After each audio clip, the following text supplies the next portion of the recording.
Muy bien, entonces, en el diagnóstico reciente con la presentación neonatal, el manejo nutricional se va a basar en iniciar el aporte de proteína intacta en 0,5 gramos kilo día, ¿sí?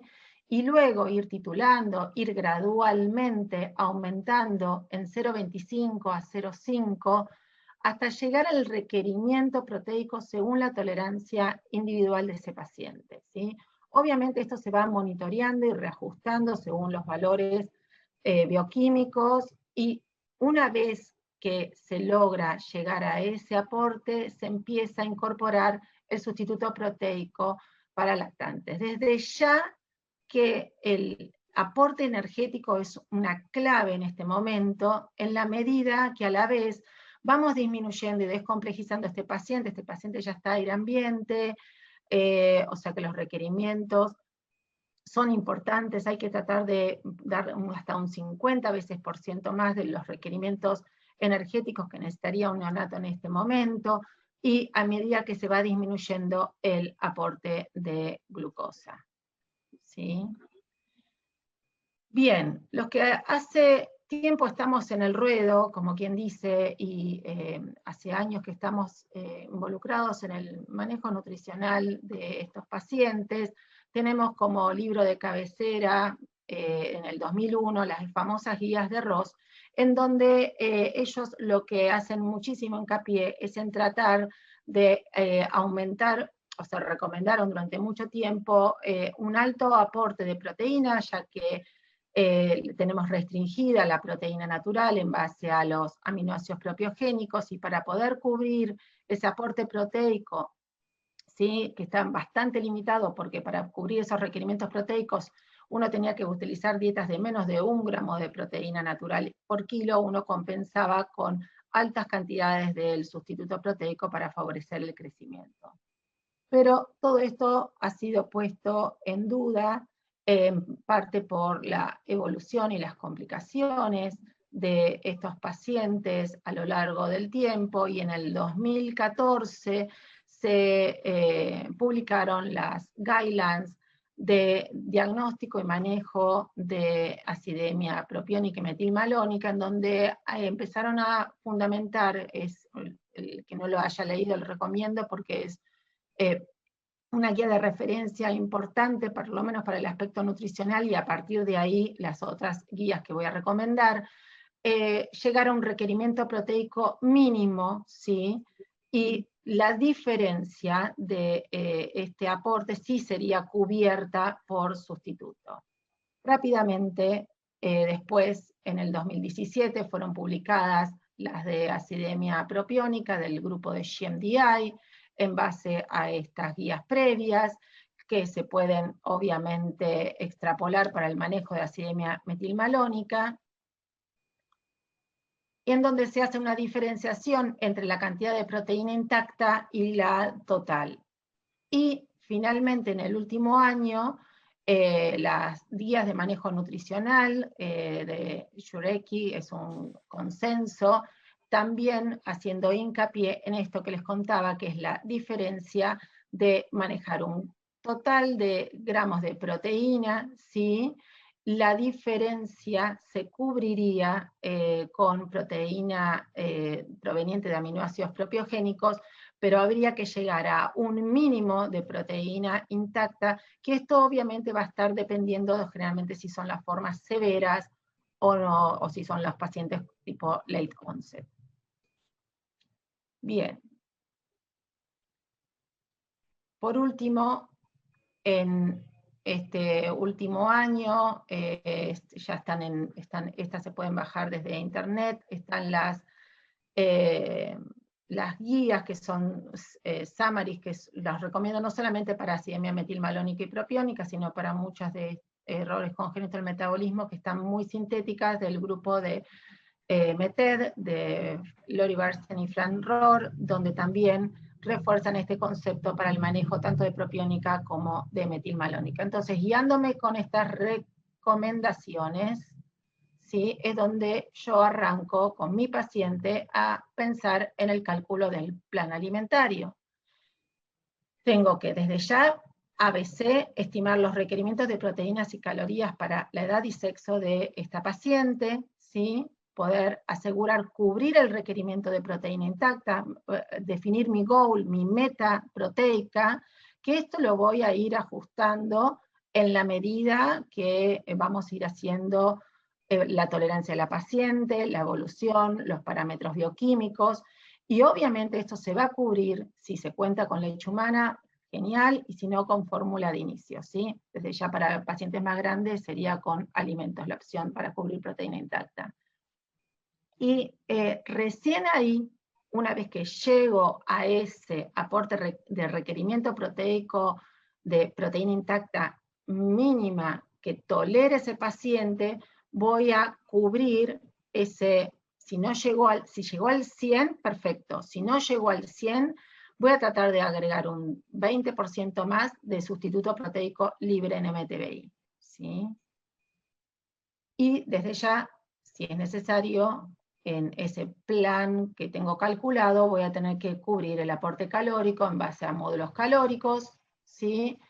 Y acá me pongo ya a hacer las cuentas, las que hacemos, errores congénitos, estamos siempre con la calculadora y los Excel sacando cuentas, pero rápidamente, como les dije, esta beba tiene 4 días, estuvo 48 horas ayunada, vamos a empezar, como quien dice, a titular el aporte proteico, arrancamos con un 0,5 de proteína intacta, ¿sí? Les puse en paréntesis para que vean la cantidad que deberíamos llegar, ¿sí? O sea, este sería nuestro goal. Pesa 3,2, con lo cual tengo que aportarle 1,6 gramos de proteína, ¿sí? En el día, y tratar de llegar aproximadamente a unas 300 calorías como para poder llegar a arrimar el bochín a unas 100 calorías kilo, ¿sí? Entonces, partiendo de 1,6 gramos de proteína, yo empiezo a armar mi preparado enteral con 16 gramos de fórmula de inicio. Recuerden que las fórmulas de inicio varían en su composición nutricional. Cuando hace tiempo y allá lejos, casi todas se rondaban los 11 gramos de proteína en 100 gramos de polvo, pero ahora encontramos algunas que incluso tienen por debajo de 9, 8,3, 8,9. Esta es una intermedia de 10 gramos de proteína cada 100 gramos de polvo. Si se cuenta con la fórmula líquida, obviamente va a haber que hacer la estimación para poder saber cuántos mililitros le debo dar para poder llegar a este 1,6. Y desde ya yo tengo que definir de antemano, para poder hacer todos estos cálculos, qué volumen me van a regalar, ¿sí? Esto generalmente lo acordamos con el equipo de errores congénitos y el neonatólogo, porque tengo que tener en cuenta que el paciente tiene un alto flujo de glucosa. Por lo general, este paciente tiene un flujo de 8, 10, lo van bajando, pero yo ya sé que le van a dejar un flujo de 8, ¿sí? Estimo el aporte calórico que le voy a agregar con módulo calórico de polímeros de glucosa, trato de llegar a un volumen, en este momento me regalaron un 80 por kilo, como decimos habitualmente, y trato de que la reconstitución no supere un 15%. ¿Por qué? Porque voy a empezar una alimentación, como quien dice, trófica. La paciente estuvo ayunada, tengo que asegurarme que tolere, ¿sí? Si calculo el aporte calórico al enteral con el flujo de glucosa, yo ya estoy llegando a los 94 calorías por kilo, ¿sí? Este es el día 1 de tratamiento. A los 2 días reajustamos, tenemos nuevos valores de laboratorio, la paciente está estable, toleró todo el aporte. Entonces, en acuerdo con el equipo médico, se define progresar y hacemos un salto aumentando a 1 gramo de proteína kilo, o sea, paso de 0,5 a 1. Las cuentas son fáciles, duplico, sí, pero no es que duplico el preparado enteral, porque si no voy a darle el doble de mucho volumen, ¿sí? Y no lo va a tolerar. Entonces tengo que volver a reajustar con volumen, tengo que acordar con el equipo médico qué volumen me van a dar, cuánto van a gotear, esto generalmente es en goteo continuo, en gastroclisis, definir el volumen que voy a hacer de mi preparado enteral, estimar con qué flujo de glucosa va a quedar, y entonces ahí ¿sí? Defino cómo va a quedar mi preparado enteral. Entonces, a partir de este preparado, que ya me está dando 70, casi 4 calorías kilo, más las 34 del flujo, ya estoy llegando a las 110, ¿sí? Como verán, todavía nos falta, porque las necesidades nutricionales por edad para este paciente, tengo que tratar de llegar a 1,5, ¿sí? De proteína total, y de proteína intacta, yo ya estoy llegando a casi el mínimo requerimiento. Al día 5 de tratamiento, o sea, esta beba ya tiene una semana de vida, por suerte toleró bien, siguió normalizando los valores bioquímicos, el amonio obviamente ya no era un cuco, y ahí ya nos animamos a incorporar proteína de libre en MTBI, ¿sí?